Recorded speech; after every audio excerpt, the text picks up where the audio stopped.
পর স্বাগত। পেঁয়াজের বস্তার আড়ালে চলছে মহিষ পাচার।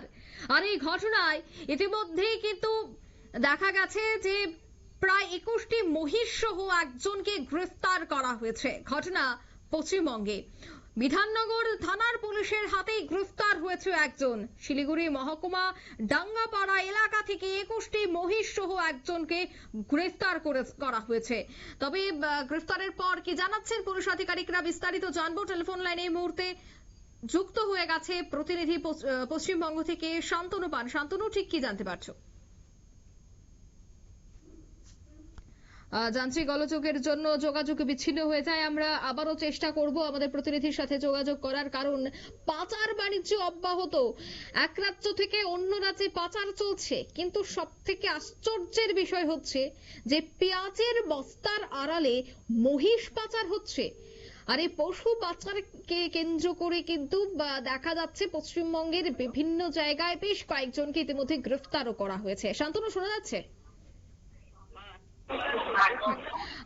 পুলিশ আধিকারিকরা কি বলছে, কি জানাচ্ছে? দেখো, আমরা দেখেছিলাম যে বিগত দিনে যখন বিভিন্ন জায়গার থেকে কোনো কিছু পাচার করা হতো, বিশেষত মাদক দ্রব্য, কিন্তু এই ধরনের বস্তা বা পেঁয়াজ, আলু এই ধরনের বস্তার মধ্যে দিয়ে কিন্তু পাচার করা হতো। তো স্বাভাবিকভাবেই সেই ধরনের একটা চল ছিল, কিন্তু এইবারে দেখুন সম্পূর্ণ অন্য।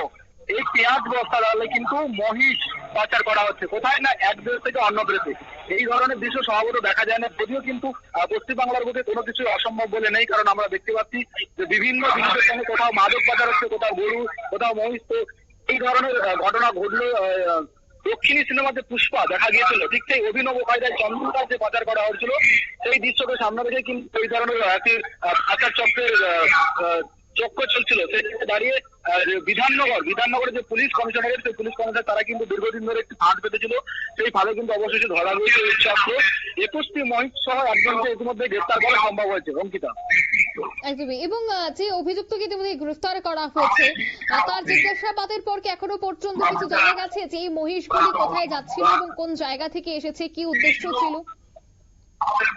মূলত যেটা আমরা পুলিশ থেকে জানতে পারছি যে জলপাইগুড়ি হয়ে ভারতবর্ষের বর্ডার ছেড়ে বাংলাদেশ এইদিকে কিন্তু যাওয়ার অভিযোগ ছিল। পুলিশ দীর্ঘ জিজ্ঞাসাবাদ চালাচ্ছেন এবং জিজ্ঞাসাবাদের পরে কিন্তু বোঝা যাবে যে এই চক্রের সঙ্গে আরো কেউ বা কারা জড়িত আছে কিনা, কোথা থেকে মহিষগুলি এসেছিল এবং কিভাবে পাচার হচ্ছিল, তার যে মূল রূপরেখা সেটা কিন্তু এখনো পুলিশ জানতে পারছেন না। তারা তদন্তের স্বার্থে এখনো আমাদের সামনে পরিচয় করে কিছু বলছেন না, যদিও তদন্তের স্বার্থে এই যে একজনকে গ্রেফতার করা হয়েছে তাকে দীর্ঘক্ষণ জেরা করা হচ্ছে, জেরার পরে কিন্তু জানা দেবেন, এমনটা আমরা জানতে পারছি। অঙ্কিতা, ধন্যবাদ শান্তনু। অর্থাৎ বাংলার শিলিগুড়ি মহকুমায় জানা যায় যে বিধাননগর থানার পুলিশের হাতেই গ্রেফতার হয়েছে একজন। বিশেষ অভিযান চলে, সেই অভিযান চলাকালীন একটি পেঁয়াজ বোঝাই গাড়ির ভেতরে ছিল বেশ কয়েকটি মহিষ এবং মহিষগুলি উদ্ধার করা হয়েছে। গাড়ির চালককে গ্রেফতার করা হয়েছে। তাকে জিজ্ঞাসাবাদের পর বেরিয়ে আসবে আসল রহস্য। তবে প্রাথমিক ধারণা যে মহিষগুলি বাংলাদেশে পাচারের উদ্দেশ্যেই নিয়ে যাওয়া হচ্ছিল। তবে এখনই কিছু বলা যাচ্ছে না, পুলিশি তদন্তেই সবটা বেরিয়ে আসবে বলেই জানানো হচ্ছে। নিয়ে নিচ্ছে ছোট্ট একটি বিজ্ঞাপন বিরতি, সঙ্গে থাকুন।